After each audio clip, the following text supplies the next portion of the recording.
இன்னைக்கு ஆக்சுவலி ரொம்ப பவர்ஃபுல்லான ஒரு புக் படிச்சேன். இந்த புக் தான் how to win friends and influence people. இந்த புக்கை பத்தி சொல்லணும்னா ஒரு சின்ன பிரின்சிபல் தான் அது சொல்லியிருந்தாங்க. என்ன லைன்னா, ட்ரமடைஸ் யுவர் ஐடியாஸ் அப்படின்னு. ட்ரமடைஸ் யுவர் ஐடியாஸ் எனக்கு ரீட் பண்ணோடனே திரும்ப திரும்ப எனக்கு மண்டைக்குள்ள ஓடுது. ஓகே, நம்ம அதை ஃபுல்லா ரீட் பண்ணி பார்க்கணும் அப்படின்னு அந்த ஒரு பர்டிகுலர் சாப்டர் மட்டும் ரீட் பண்ணிட்டு இருக்கும் போது அதுல ஒரு சிம்பிள் ஸ்டோரி இருக்கு.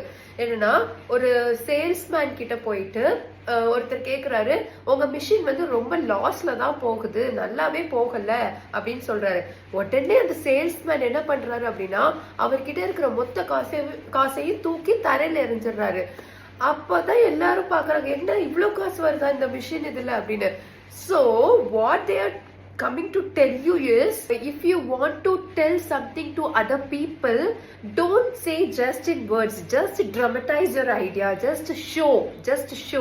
இப்போ வந்து நம்ம ஒரு குழந்தை எக்ஸாம்பிள் சொல்றேன். இப்போ ஒரு குழந்தை கிட்ட போயிட்டு டாய்ஸ் எல்லாம் எடுத்து போடு அப்படின்னு சொன்னோம்னா குழந்தை டாய்ஸ் எடுத்து போடாது. ட்ரெயின் விளையாண்டுட்டே நம்ம டாய்ஸ் எடுத்து போடுவோமா அப்படின்னு சொன்னோம்னா it will happen. It works actually. இப்போ ப்ரப்போஸ் பண்ணா கூட யோசிச்சு பாருங்களேன், பாய்ஸ் ஏன் நீல் டவுன் போட்டு ஒரு பொண்ணுக்கு ப்ரப்போஸ் பண்றாங்க?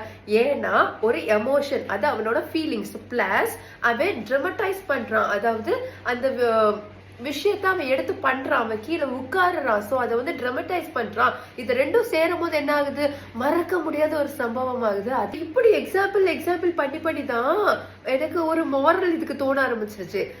பீப்புள் வந்து ஃபீலிங்ஸை ஞாபகம் வச்சிருப்பாங்க, வேர்ட்ஸை தாண்டி. அவங்களுக்கு என்ன இப்ப நமக்கு ஏதாவது நடக்குது அப்படின்னா நம்ம நடந்ததை தான் யோசிப்பே தவிர எதனால நடந்துச்சுன்றதெல்லாம் நம்ம யோசிக்க மாட்டோம். இப்படி நடந்துருச்சு. So we have to dramatise our ideas அப்படின்றது கிளியரா புரிஞ்சுது.